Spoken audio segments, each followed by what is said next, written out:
does the... ¡Qué buen tema! Pet Shop Boys, che, parece un programa de música esto más Pet que... Shop Boys, banda que he escuchado en mi casa, Solari mucho, viste, no lo tiro, ¿no?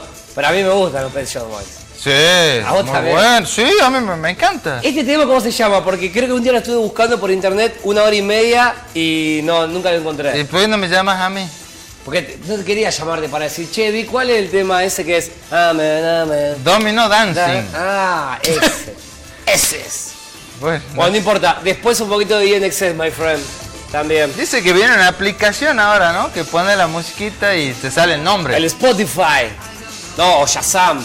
Tenés muchas aplicaciones. Ah, hay muchas, mira. Hay muchas aplicaciones. No sé, si te has escuchado el tema y tenés Shazam, por ejemplo, en el celular, haces así, te sale el tema y lo tenés y lo bajás y lo escuchás y lo disfrutás. Te voy a decir algo. Manda mensaje para Lizarraga, el saludo, genio. Vos sos un cinéfilo, sabés lo que hablo. Vamos a tener lo que vos estás pidiendo para más adelante. Y después estuve leyendo distintos mensajes. Sí. Y sobre todo me gusta cuando dicen, hola, los estoy viendo por primera vez, me encanta la información que tiran, la data que tiran de cine, los felicito. Para nosotros, bienvenido sea, de eso se trata también, de que se vaya sumando nueva gente que quiera compartir. Siempre son invitados a venir aquí justamente los viernes a partir de las 21:30 horas aquí en Siria 15. A ustedes, cinéfilos, ¿te acordás cuando antes teníamos todos butacas de cine acá? Sí, qué maravilla. El proyector. Me sacaron las butacas de cine. Pochoclo, pizza. Yo creo que vuelva a esa época. Va a volver a partir del viernes que viene. Cine aquí en Cinema TV. Para todos ustedes, todos invitados, entrada libre y gratuita. Si Víctor le quiere cobrar, es un kiosco de Víctor, no le crean. No, pero vamos a volver por las butacas, que vengan todos los fanáticos del cine aquí al piso. Bueno, genial. Vamos con Toby Hooper. Toby Hooper, si te lo nombro así, no lo sacás ni a gancho. Pero si te digo La Masacre en Texas, sí, es un clásico total. La verdadera, La verdadera. La primera, la de la década del 70. Que, fíjate, lo vamos a escuchar a Toby Hooper, cómo se le ocurrió la idea de La Masacre en Texas. Ah, no sé eso, Que no lo escuchaste lo que contó, que estaba comprando en esas... A ver, acá en Salta hay un local como ese que venden todas estas cuestiones de motosierra, hacha, cosas para el campo. Muy bien.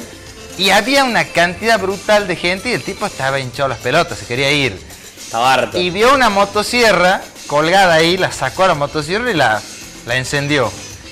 Y se hizo todo un flash de lo que podía ser una historia. Y bueno, a veces dicen que los grandes guiones vienen de pequeños momentos e ideas vagas, ¿no? Sí. Como por ejemplo, cierta representación personal en el día a día y ahí una recreación, toda una historia. Sí. Este es el típico caso. Sí, vamos a ver en este informe que más que de Toby Hooper es de Masacre en Texas.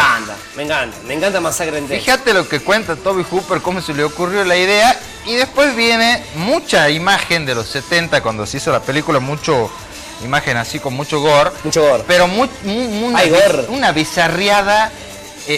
Ves eso y realmente es muy parecido a lo que hizo George Romero.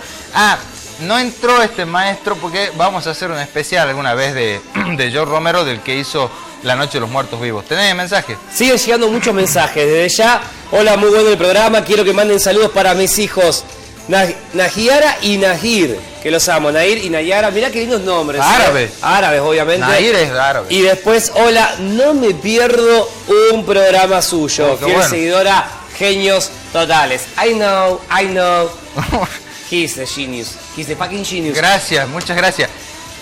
Vamos a ver cómo se hizo La Masacre en Texas, la primera versión, porque después hubo otras remake más adelante, pero esta tiene toda la esencia y el encanto del cine ese barato y gordo. Eso, me encanta. Bueno, no voy muy acorde a las visitas del día de hoy. Saludo grande para nuestras visitas, no vamos a decir nombres ni nada. Mira, son parte del equipo también, han estado con nosotros en la Ferinoa, tanto a Mer, Claudita, y el beso grande a las dos. Aprovechamos. Mirá, te tiran besos, hacele un plano. Deberías hacerlo en plano.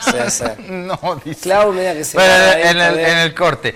Sí, bueno, vamos con Machito, vos también, ¿no? con Masacre en Texas y ya seguimos con cinema, dale. Dale.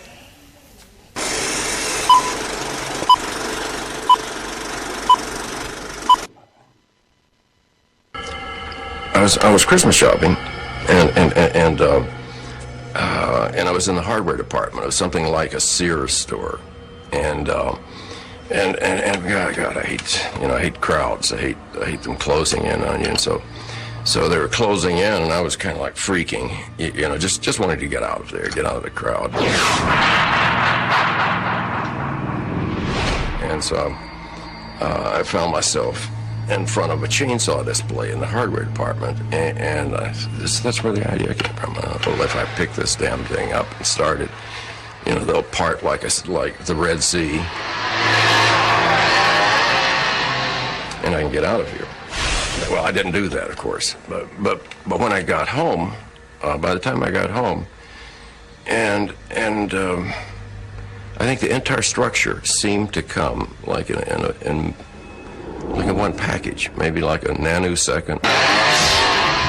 But the configuration of the hitchhiker, the cook, and then everything tumbling back into itself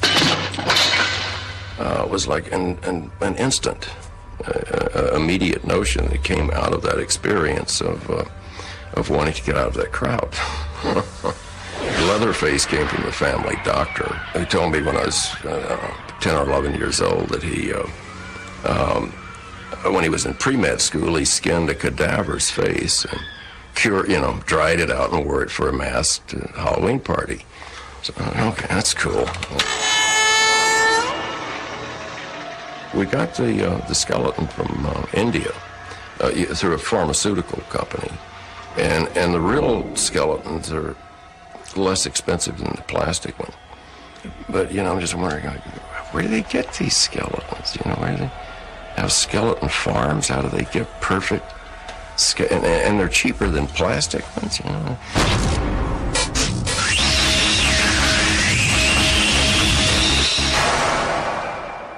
It was in August. It was like 110, you know, every day. And we would tent the house, you know, to shoot, you know, night for day. And then it was like 120 degrees, and the props weren't cured yet, and they would start, you know, vaporizing as they dried up. And but there was an atmosphere. We were living it, and we were in that August Texas heat to the point that it was. It was real. The heat, the atmosphere, and it was such long hours that one definitely blurred into the other. We shot for 4 solid weeks, 7 days a week, 12 to 16 hours a day. And after a while, we were just zombies. We were so burned out. I think it shows in the film. If you've tapped into the spirit or the nerve or whatever this thing that comes up, if you throw a net over it and capture it, and you're in there with the demon, it's in your life, and you take it home with you, and you bring it back to the set. It crossed over from acting into that, and at the dinner sequence, when I'm poking her and hitting her, it was real. Yeah, it wasn't that I didn't like Marilyn. It was just like, you know, been up for a long time.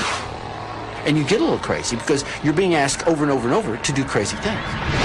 And I just had to make sure, you know, everything's safe. I mean, everybody is, you know.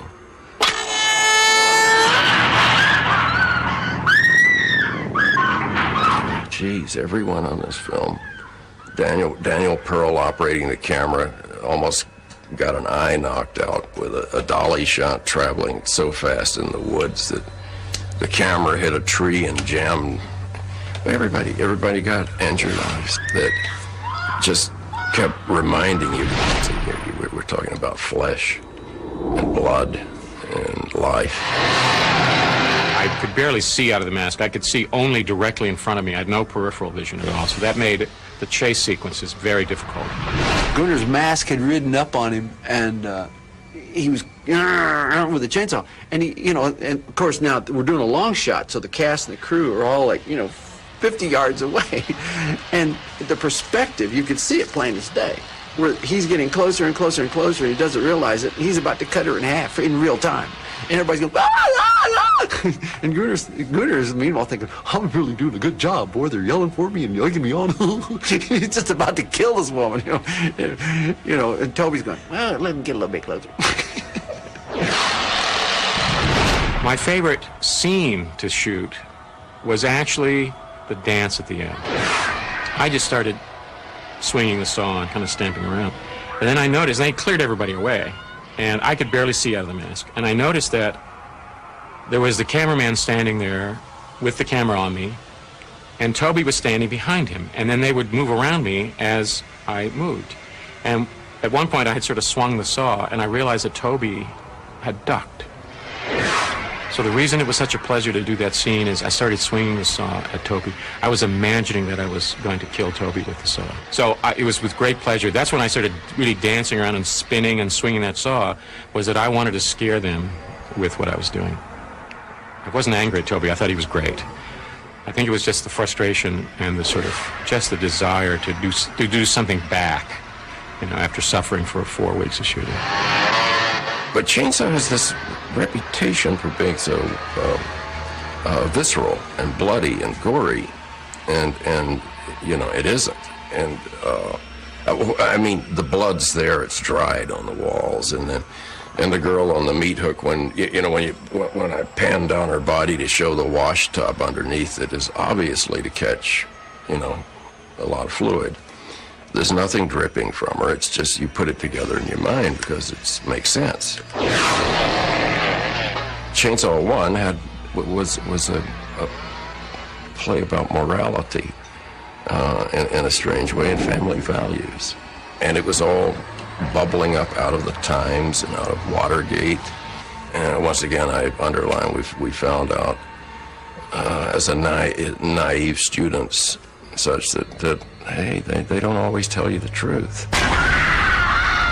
So it's about a film about a bad day, you know, for everyone. Actually, a bad day for Leatherface and everyone.